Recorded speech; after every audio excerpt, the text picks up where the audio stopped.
This meeting of the GLA Oversight Committee. Can I welcome members, officers and the public and those watching on the webcast today's meeting of the GLA Oversight Committee. This is not likely to be a very long meeting. I think I just might need to say that at the beginning. Please may I remind you all to turn off your phones and put them on silent. Can I ask if there's any apologies for absence? We've got Jeanette Arnold. There's one. Any others? No. Okay, I'm going to go on to item 2, declaration of interest. Can we note the list of offices held by Assembly members? Can I also ask members if they have any disclosable pecuniary interest in specific items listed on the agenda? Okay, moving on to item 3. Can I ask the committee to confirm, colleagues, do you wish to just go back to item 2, declarations of interest? Are there any? Okay, thank you very much. Moving on to item 3 in the minutes. Can I ask the committee to confirm the minutes of the meeting on the 1st and 16th of July 2019 to be signed by me as a correct record? Agreed. I now want to move on to item 4. Can we note the completed outstanding actions arising from the previous meeting of the GLA Oversight Committee? This is where I pause and look up to see if anyone wants to raise their fingers at something. No? No, Chairman. Okay, thank you very much. Item 5, new ways of working, smart working policy.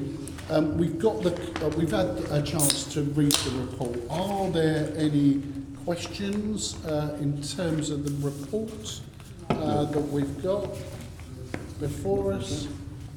Okay, I've got some very quick ones then, very quickly. This is, in terms of staff working at home, it's a yes or no. This is not a right of staff to work at home. Managers still have the discretion to say, actually, no, you need to work in the office. Definitely, yes. I think what we're saying is most staff we're giving flexibility, but business needs are still critical, and there will be requirements for staff to be in the office for delivering some of their functions, and that will be the decision of line managers and team managers who have to manage the work and the delivery of those teams. Okay, and so this is still voluntary then, and managers can't enforce this to happen? Or can they? I mean, I'm just unclear in the paper. It just helped me and work this way through fairly briskly. Is that... So is the question, can managers make people work? Yes. So we've been very clear, we've been clear with Unison colleagues, that at the moment that remains voluntary. However, as you all know, we've got pressures on our buildings and on our accommodation, and we will only relieve those pressures ultimately if, at any one time a number of people are working somewhere other than Union Street or City Hall. We think we can get where we need to by keeping this voluntary, but we are going to have to keep it under review. But that's definitely the point that is in this policy. And then just being clear, in the report it says there are no financial implications of this. We're going to contain it in budget. Staff are going to be re-kitted out with the right kit to work at home and all those issues. So that's going to be contained within the budgets. That's why there's no financial implications, not extra resources required. No, the financial implications have already been covered off through the transformation programme budget. So that was there. Yes, so but over and above those, no further financial implications. And of course, assembly groups, assembly groups are not part of this policy. Does that mean they don't need to be kitted out with this extra kit?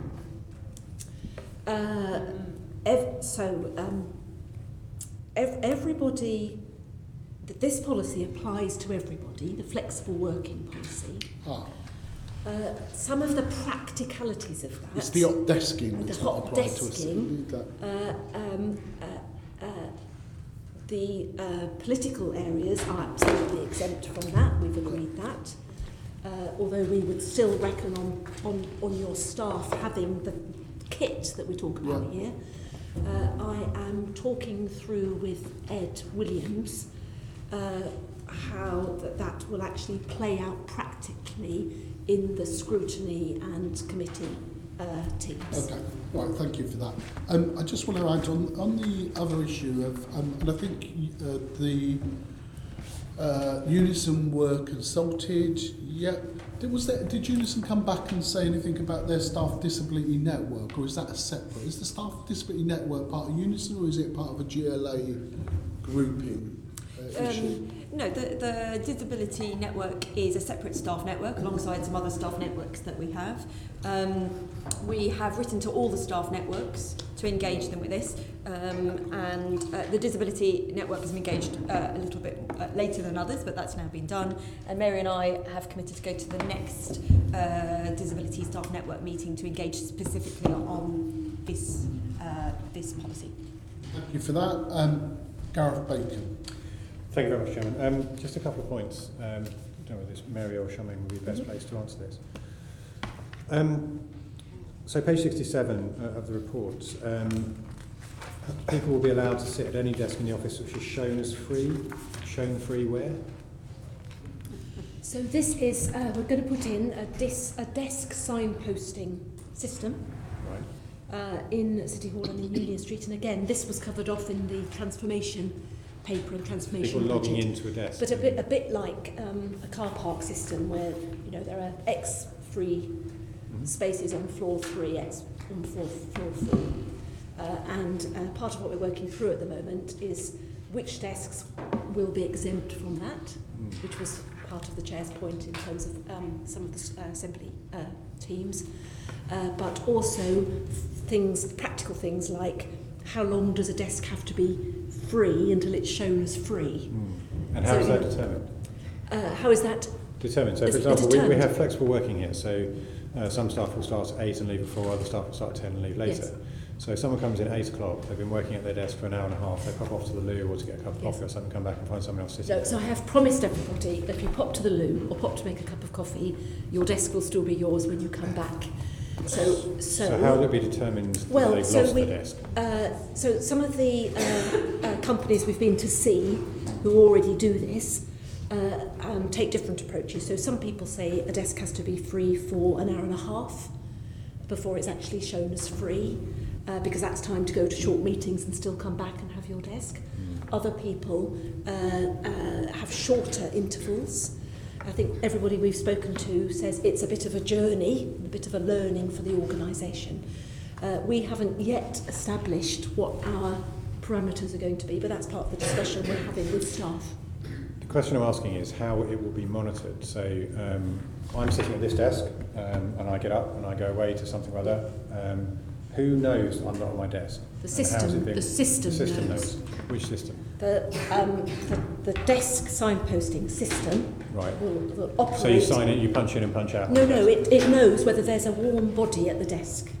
How does that work? Because, well, it'll depend on which system we buy, because we're procuring the system at the moment. They generally work either with a sensor under the desk, and they spot knees, or from beams from the ceiling. Okay. That sounds very expensive. You've got cold knees. I've got terrible. Don't be distracted by that. It's We'll come back to cold knees in a minute. All the costs related to the transformation programme. Remember, I was given a budget as part of the budget setting process of about 1.5 million. We have drawn down some substantial amount of that through a mayoral decision, which was published a few weeks ago, and that lays out the different breakdowns of the costs. Sorry, just to add for the record, because the chair asked earlier, the development reserve is used for the capital equipment, technology, and so forth. That's an existing reserve called the development reserve. Just Mary's described the sort of revenue costs, but there's a development reserve as well.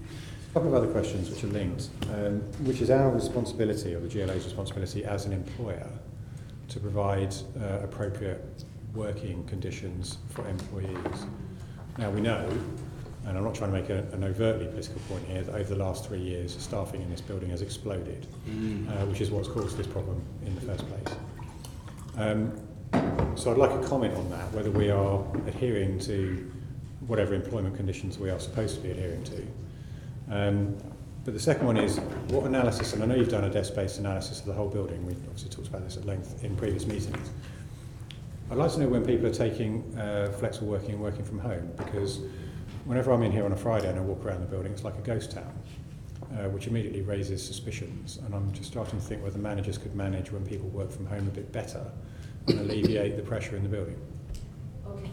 So I'll start with the latter half of that question, Gareth. So yes, we are, as part of transformation, we are going to look to smooth over working patterns for the whole of the working week. I agree with you, there are certainly certain days of the week, such as a Friday, where the building appears to be less busy. And we, from our initial analysis that we did, there are certainly days of the week which are very busy, Wednesday particularly. So we need to work with managers who are agreeing local flexible working plans to smooth the capacity for the building for the whole of the 5-day working week. Okay. Do we also analyse how much work people are doing when they're working from home? Can you just say that again? I didn't get. Do we analyse how much people, because the suspicion that I'm having is that people are taking Friday off, doing a couple of hours in the work and going shopping, and not doing a full day's work. So are we analysing either by how much they're logged into the system, how much activity there is on their computer?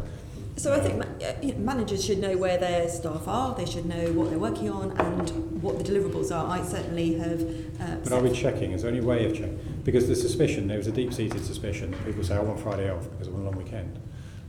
And they'll do maybe a couple of hours of checking emails in the morning, and then they'll just spend the rest of the day doing whatever they want to do. Thermal imaging in their houses. And that's not where it should be. And if that's the reason why so many people are taking Fridays off, then managers perhaps can move that and say, well, actually, you don't need to have Friday off. You could take Tuesday off or Wednesday when you've got a lot of pressure in the building. So that's what we mean by explicitly doing some smoothing across the week, because it cannot be that because we're maxed out for rooms and seats and everything on Wednesdays. We can't continue like that if we're going to manage this properly and give people the right conditions to work in, which I shall need to come back on. That's the first thing. The second thing, though, we are very clear on in the policy going forward that wherever you are working, whether in the office or at home or indeed somewhere else, maybe even your local library, you need to be available and accessible as you would be if you were here in the office. And so I think I'm perhaps a little bit more trusting than you in terms of people, are working at home. But what's absolutely unacceptable to me is when you see people's diaries blocked out working from home, and then somebody tells you they're unavailable for a meeting. Well, the whole point of kitting people up with these things and a headset is that actually you can and our meeting rooms with screens is that actually wherever you are, you absolutely need to be as available as you would be if you were, old style, sitting here in the office. And so we are going hard on that as we move into this policy, because it's now in the policy. And those expectations, of course, are much easier for managers to spot when people are actually saying, actually, I'm working from home, but I'm not available. Well, that if people are still saying that, then that is not acceptable within this policy. So would it be reasonable then for me to expect that the number of people working from home on a Friday would drop as a result of this? If we smooth out, as we say we're going to, you should see smoother attendance over the week. And then probably yes. Okay. And the final point, which hasn't been picked up yet, was about the responsibility to provide a decent working environment. Yes. So as part of the policy, we're making clear that if somebody wants to attend the workplace to work, that we will have provision for them to work effectively through the design of the office space that we have. That would be potentially working at a desk, taking meetings, being able to have confidential conversations. All of that should be part of good working conditions. I think secondly, for anyone who has reasonable adjustments, that's very important. So we will build into the design of the technology and of the space that reasonable adjustments can be made to the working space for those that need it, and that's of course on a case-by-case basis. Some reasonable adjustments are portable, So somebody might carry some kit with them, or a chair, take their own chair, but others might be a bit more permanent, so we will work through that. And certainly we hope, we expect that we'll monitor this really closely. So if there are staff who feel that we are not meeting the requirements or the conditions they feel are right, we can act as the transformation programme runs through. The fact that we have way more staff than we have space available to fit them in isn't at the moment a cause for concern. But I think it's set out in the explicitly in the covering paper that we will keep it under review, because we need staff to be able to work flexibly in order for us to be able to work within the footprint of the building and Union Street. Okay, so is that yes or no? I think it's a yes, and we will review really closely. Thank you. Okay, Tom Copley and then Keith Prince. The audio. Sorry? Something wrong with the audio. It sounds like we're just. It is a bit difficult, yeah. My feedback. Yeah. No, everyone, it's like this I weird, can't hear anything at the weird best of noise, times. isn't it? You know, That's right. I can hear it, yeah. we're trying to sort it out. If we can bear with each other. Okay, so I've seen Tom Copley and then Keith Prince. So just a couple of points. First of all, in regard to the fact that this hasn't gone to consultation with the unions or the various networks yet, does that mean it will come back to us after that with whatever changes you've decided to make on that, on the basis of And what it's you've out to said? consultation now. It's out to consultation Yes. now, so we'll come back to us, fine. Yeah, yes. And just something in terms of this, it all sounds very well in theory, but I've got friends who work in this kind of environment, and they spend ages wandering around the building trying to find a desk. Is it going to be like a car park where it says you've got X spaces and they're here and this is where you go to find them, or are people literally going to be wandering around looking for a green? Yeah, we're going to have more car parks though, on each floor. Okay. I just think it's something to be aware of, that, you know, in theory it might be great, but in practice it could cause an awful lot of just sort of niggling little stresses for staff. So I hope that's going to be monitored The aim of very this closely. is to make it much better than it currently is. Another thing, you know, I realise, I appreciate that this is being presumably done because it's a lot cheaper than acquiring more office space. But I do think, I think Assembly Member Bacon is right in the sense that this is occurring because we're taking on more staff, but I wouldn't accept the view that it's a bad thing that we're taking on more staff. I think it's because we're doing more things. But then I think in the longer term we have to look at whether or not this building continues to be appropriate, and of course the lease will be coming up in a few years' time, and even if it is appropriate, whether or not we then need to look at taking on additional space elsewhere, whether within offices as part of the GLA family or other just new offices. Is that something that you might be looking at? So my first task, as I see it, is to make sure that we maximise the space that we have got, which is here, Union Street, and we've got some space at the Royal Docks, of course, as well. Okay.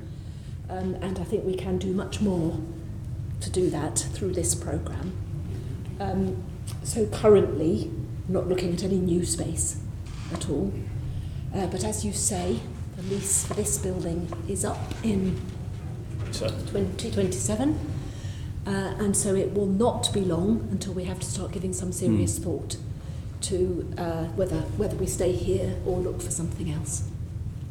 But, but my first task is to maximise the use of what we've got within the law, and also within thinking about the well-being of our staff. Thank you. And just on the consultation point, we have open consultation and we've extended it for slightly longer than we normally do, to 3 weeks, to allow for some holidays. So hopefully most people now coming back this week and next will be able to engage and to read the policy. Prince. I feel concerned for committee clerks and people like that who might be meeting for more than an hour and a half, talking about thermal imaging of their knees and things like that, because we do talk about serious issues as well. And how does their desk get reserved then if they're going to be in a 2-hour meeting? Like if they attend MQTs, a number of staff attend MQTs, don't they?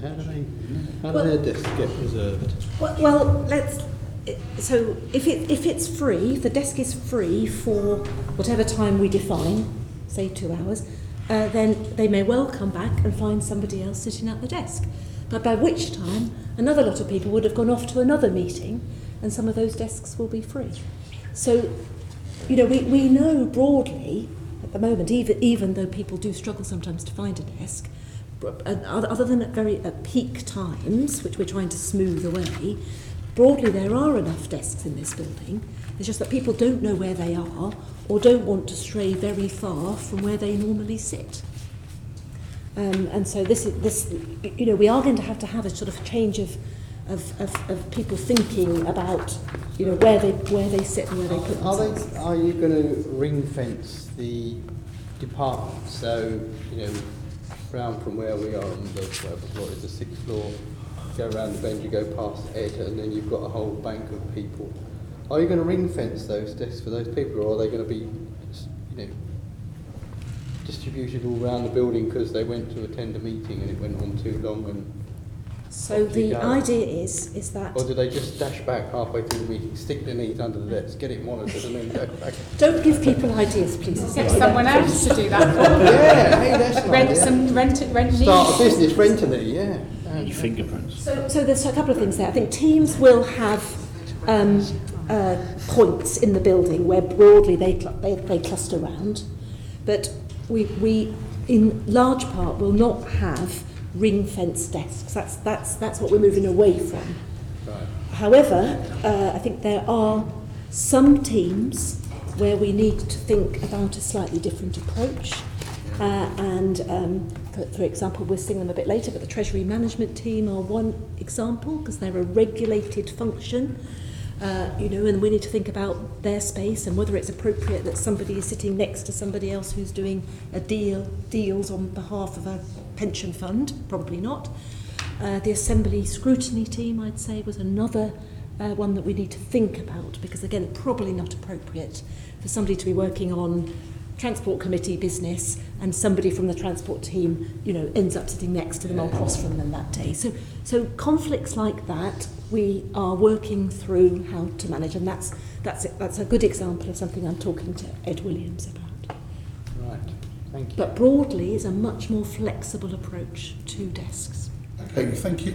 So I've got one more thing on that, sorry. Will it still be the assumption that if you're working at Union Street, you're at Union Street, if you're working here, you're working here, or will people be able to turn up to either building? Yes. As people, I think there's a bit more of that happening now, actually, even already, but yes, either. Okay, I don't see anyone looking to make any other comments to it. I think you've got a number of questions in the areas that may be highlighting some concerns, if you can take those on. The way you've dealt with some of those answers satisfies some of those concerns, and we wait to see the results of this work. Okay, let's move on then to item 6, consultation on new resolution policy. I take it again that members have read this report, they've had it. I've got a couple of questions to start off with, fairly quick ones. In Appendix 1, on the first line, it says this policy applies to members. That clearly is wrong, isn't it? The scope, under the scope, it can't apply to members. Well, it could apply to members, but in this case, I don't think it does. So if you go to Resolution Policy Guidance, Section 2, Scope, first line, the policy applies to all current members and employees. Dating. Yes, I can see that. I think that is... It's a typo? It is a typo. Okay, that's all right. And should be We can move on. employees. Yeah, that's fine. Let's that's take typo. that as read. Now, on the second point, again, Appendix 1, Section 9, if an employee raises issue and his or her line manager don't feel, with their line manager, don't feel it's been resolved right, it says they can submit a request for resolution, and a member of that team then contacts the manager to assess the appropriate next stage. The policy states you may wish to copy your line manager or senior manager as appropriate. Surely it's not a question of may, you should. If the whole issue about resolution and understanding where everyone's coming from, it's not an option to withhold one bit of the information during a process from another, no matter how you feel or how delicate it is. It's about sharing, isn't it, and understanding where it is. The may was inserted because in drafting the policy we took advice from the consultants who were supporting with this, Total Conflict Management. Total Conflict Management are the specialist consultants who are supporting us with the training and the delivery and the culture change. And they were very clear that in some instances the manager might be part of the problem, and that in their experience of working with other organisations, in making that an optional part of the process, in that you may consult your manager, that would be more likely to lead to quicker resolution. And certainly that some staff, if their grievances or concerns are with their manager, would be put off entering this process. And if we go all the way back to the beginning of sort of the previous direction of travel paper, what we are also trying to do is flush out concerns and niggles which build over a long period of time and then end up in very complex, deep-seated grievances which we can't rectify. Look, then I'll go back to my original premise. If information is part of resolution resolvement, whatever the technical term is from the experts, then clearly why would you wish to withhold or choose not to copy in the complaint where you think the manager has not done it? What advantage is that? And I don't understand why you shouldn't, because we want to encourage people to do that. That still doesn't stop. If there is a problem with the manager, you deal with the manager, no doubt, that's flushed out. It's a question of just speeding up the issues. So imagine me and your resolution team. Well, I know it would be hard to do it. Mr. UN here rocks up to a manager, and the first they hear of it after they've dealt with it and they think it's resolved, and I've got to make some assessment about whether they're part of the problem or not part of the problem. This issue is about, of course we want to do the right thing by our employees, but equally we want to do the right thing by our managers. We've had this discussion again. So why would we withhold a piece of information that's they'll end up going to see, but the whole idea is speedy resolution, isn't it? We're just building in a barrier. Well respected as our expert advice may well be, it doesn't seem right. I see your point that the line manager is at the heart of wanting to be part of the solution for the mediation. So we will certainly take on board views from yourselves and others and delve deeper into the consultants' views on what impact that would have if we made it mandatory for managers to be copied in. Okay. Other comments on this paper? Okay, can I just, then I'm going to seek and ask the committee, would they endorse my approach of whether it should be may or whether we think it should be appropriate that the information is shared? Why would you withhold it? Because they're going to see it at some stage. Sean Berry.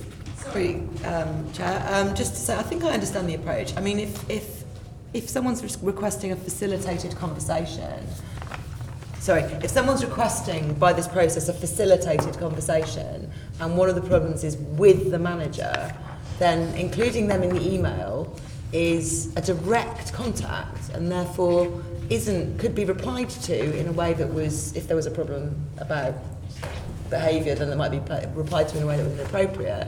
And so I think possibly may could be strengthened to should, if appropriate, potentially.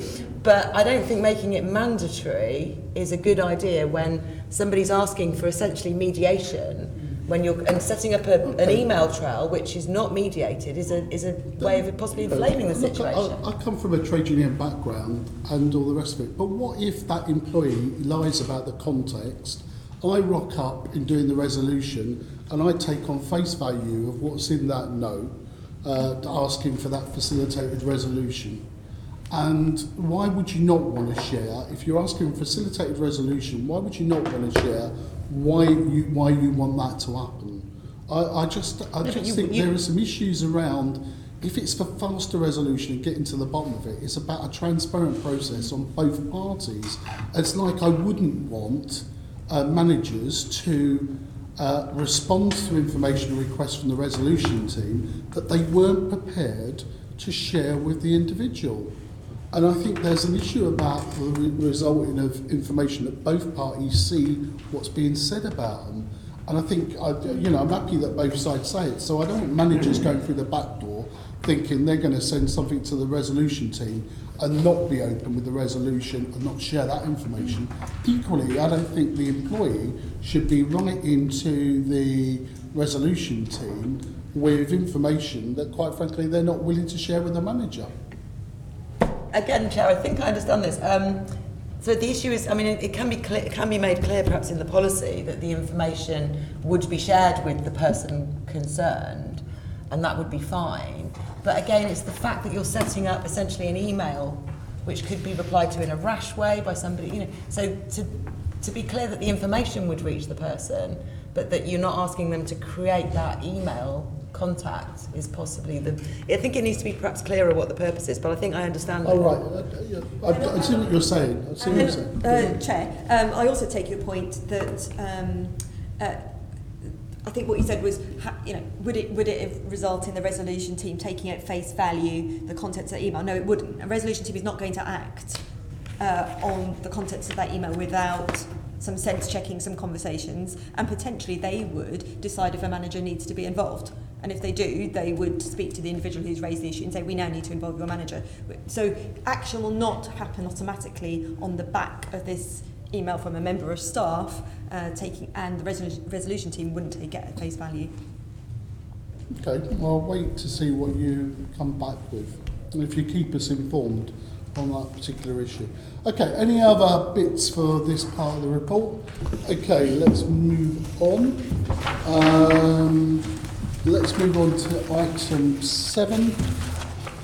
Chief Officer's Review, Registration of Interest, Gifts and Hospitality. Again, we've seen the report. Caroline Pigeon, you've done some work around this. Would you want to start the questions?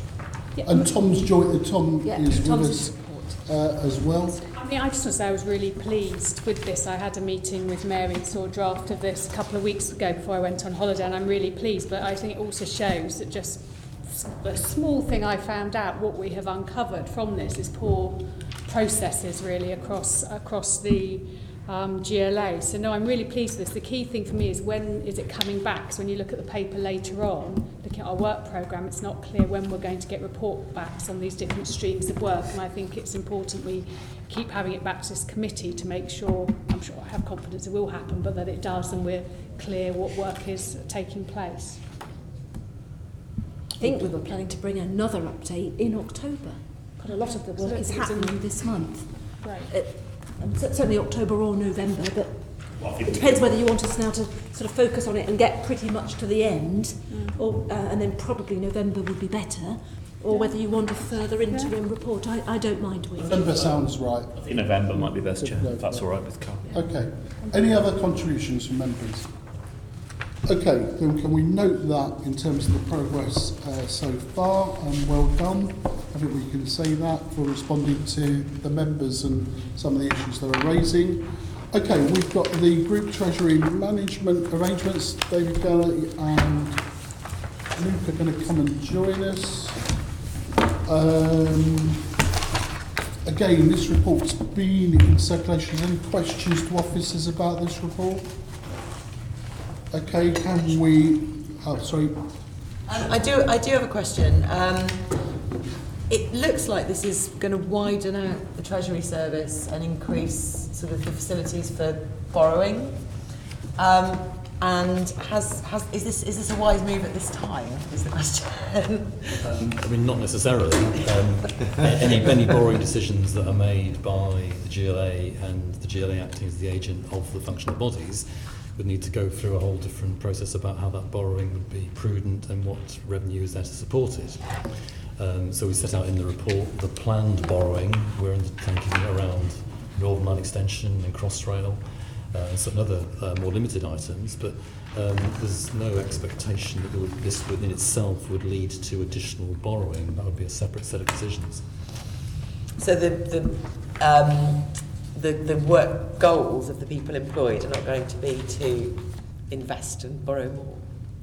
I mean, the intention would be that we take advantage of the economies of scale by bringing boroughs in And so I think we look to assume there would be a greater sum of amount of money available to be invested. That would be clear, but borrowing decisions would be, as I say, set out on a different set of criteria. But I think what developing the function and resourcing it appropriately does enable us to do is maintain the level of systems and expertise to have access when we do need to borrow to the maximum range of... You have to speak up slightly. One of my colleagues are having trouble hearing. I can, but my younger colleague there. Is that better? That's better. I'll be a bit more theatrical. So it's about maintaining the systems and expertise to take advantage of the full scope of options for borrowing when either ourselves or participants in our shared service want to, and that will enable us to achieve economies or risk reduction or other advantageous arrangements through those transactions. Okay, we'll carry on asking questions about the progress, I think, and the risk and all of those things that we do anyway. But yeah, just to raise a note of caution. Okay, so we are asked to note the background of the work of the Group Treasury team, and we're also asking if we wish to respond to chief officers on the proposal to amend the Group Treasury management arrangements. I take it as no to the latter, and we note the background of your work. Thank you very much. Okay, let's move on. Item 9, People's Question Time. We've got the report. The committee is asked to note the proposal for People's Question Time. Sean Perry. Apologies. The venue itself doesn't seem to have any particular cycle facilities, and the TfL journey planner doesn't show any nearby cycle parking. Can we make sure that that gets rectified for the people attending the event and possibly some cycle parking provided? You can park inside the venue. You better park your bike inside the venue. The venue itself doesn't tell you that, and No, so it's more perhaps the information that is lacking than the parking itself. You can make sure that's on our website as well when you get tickets and information will be provided there. Thank you. Okay, any other... Sorry, Councillor... what do you call that? Assembly Member Keith Bruce. Thank you. The venue, it's awful to get to. It's virtually impossible to get there by public transport. I went to an event there about a year and a half ago. Complete and utter nightmare. You have to walk down some really, really dodgy streets to get there. Very uncomfortable. On the journey back, the local railway station was closed. I had to walk to Northumberland Park. The trains run about every half an hour, if you're lucky, from the local station. Horrendous, absolutely. I would not recommend any person that I was fond of to go to that venue late at night, I have to tell you. Quite happy for assembly members. Yeah, all my brothers and sisters, yes. And seriously, if you were disabled, you'd be a complete nightmare to get to. It is an awful location. You're on the coach. I was just looking at it. I was just looking on the postcode in. You know, it's in the middle of an industrial. Yeah, it's middle of it looks like it's middle of nowhere, and I'm just thinking if I get the train up, how am I going to trek along to get there? Good luck. It looks. I would seriously advise you not to go there on your own. That those streets are desolated. We normally go on and you have to cross over a busy road. I've been there. Yeah, it doesn't look very good. Awful, and I went there by public transport. It really is not a good place to be in today's London. This is going well so far. Yeah. This is very encouraging for attendance there. Can I just say there are difficulties in finding appropriate venues. Just send them here. Considerable challenge. Okay, can we need to ask you to try and work out how I'm not going to use the word escape from this particular venue, but how are we going to what is their provision to get us from to the venue at the start of the meeting at the time? We've done arrangements before where we can all corral those who wish to travel collectively. Yeah. Is there a good way to do that? Yeah, it's not about us, it's about actually getting the public there. Well, I'm trying to get us there to make sure we're not in quorum. Yeah, I know that. Because it's been advertised so well by one of our colleagues, do you know what I mean? I'm thinking, what do I need to wear? And how do we get away? And then, of course, and what steps are you taking in publicising this meeting about journey times? how to get there. It's a 12-minute walk from the station. If the new station does open on time, and we don't have a particularly good record on that. It's opened, isn't it? Meridian Water. No, there's no train stopping at Meridian Water at the moment. I checked it. It doesn't open until the 9th of September if we're lucky. And you know, we don't have a great record on that as it happens. So you're looking at like somewhere like Northumberland Park, about a 20-minute, half-hour walk in but it's really not a very pleasant area. Find another venue, please. It is really, you know, I would tell anyone who was of any kind. Okay, I think we get your drift. We're going to take councillors. Why do I keep saying councillors? I've been dealing with too many councillors all day. Gareth Bacon. Oh, here's a councillor. Thank you. He's not a councillor for this. Not in this building. Not in this building. What venues did you look at? I mean, one of my staff upstairs is an Enfield resident who tells me that there's at least a theatre nearby that would occupy 400 people. I know you said 600 in the report for this. That is much better connected than this apparently is. I haven't been, the advantage of having been to this place. But I can remember when we were going through the process for Bexley and looking at venues, and the two that I suggested were purposely picked because they were quite close to public transport. And they worked out relatively well. I know you can work wonders with the venue when you get there. I was very impressed by what I saw when I walked in Crick Golf. Is this the only possible venue? And is 600 a figure that you settled on? Was that? I mean, I've been at people's question time with fewer people than that. Absolutely. We obviously try and look at venues that provide us the maximum capacity. We looked at all sorts of venues like leisure centres, but the capacities there were more like 250, 300, which the cost to make them effective in terms of that kind of event is not really is comparable. I don't know if the theatre you're talking about was the Dominion. We did look at the Dominion, but that was in another borough. On the forgive me, I don't know Enfield inside out. This particular person does. And she made a point of telling me on my way down here today they could have gone to a theatre. She didn't know which one. So. I mean, it would be worth knowing. It will be, yes. I mean, we did look at a number of Millfield Theatre. I don't know if it was that one. The Intimate Theatre, we looked at that. That's closed for refurbishment. The Enfield Ritz, a number are not available for hire. That's the challenges that we had as well, finding suitable sized locations and what was available, and also having the additional rooms for all of the needs of the event. There was one other venue that, again, could be explored further is the Ignatius School, but during the summer period it's only just opened again for us to be able to explore that further. But we can certainly go back and... Well, I think you're getting a fairly clear steer that a number of members are quite displeased with the... I mean, we recognise that the location was not great, which is why it's taken so long to try and find somewhere. The contingencies we were looking to put in place was to look at a shuttle service from Tottenham Hale. So that's something that we could look at putting in for the public. Obviously, in terms of members and getting them there, we can look at minibuses, etc., which we have done in the past for other to be honest, my previous experience with people's question times, the idea of asking people to turn up to get on a shuttle bus to be taken to a venue, it's not exactly a warm and welcoming thing to ask people to do, is it? I think you're going to drive numbers down if you...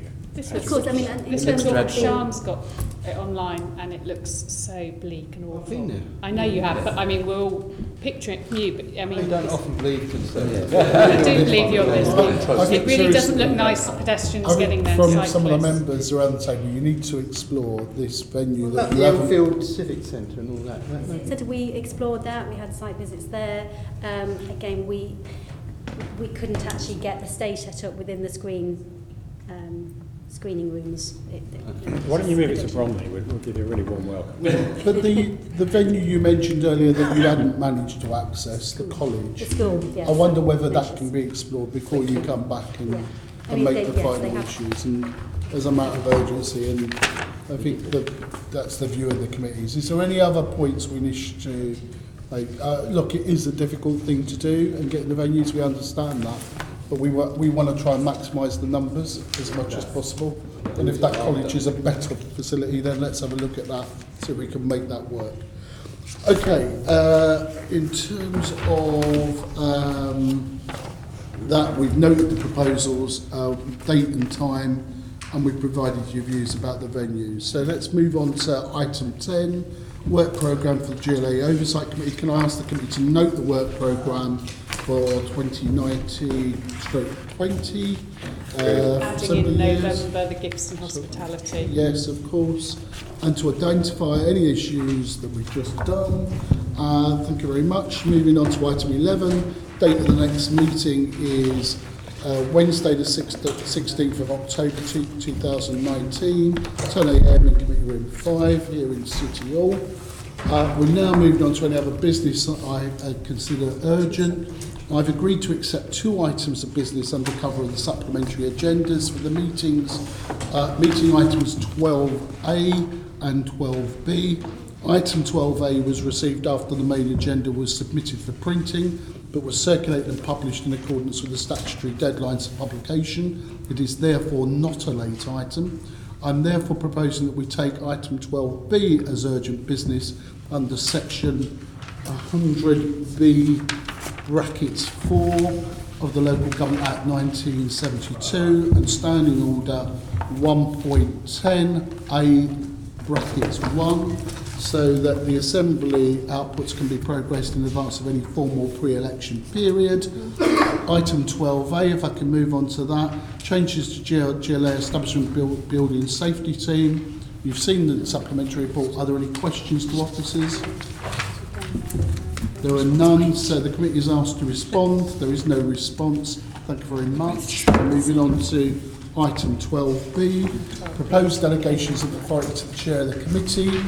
Can I ask the committee to agree the proposed delegation of authority is set out in the report, and that we note the committee's recommended that A, delegated authority to Len Duval as chair of the GLA Oversight Committee with the usual protocols to agree any outputs of the secretarial research units which are produced for the purposes of publication for the period up until May 2020 GLA elections, and B, delegate authority to Len Duval, chair of the GLA Oversight Committee, usual protocols, to agree any output from the investigation into the Garden Bridge project. Agreed. Thank you very much.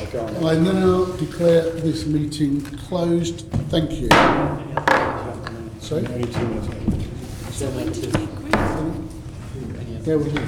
Did you have any?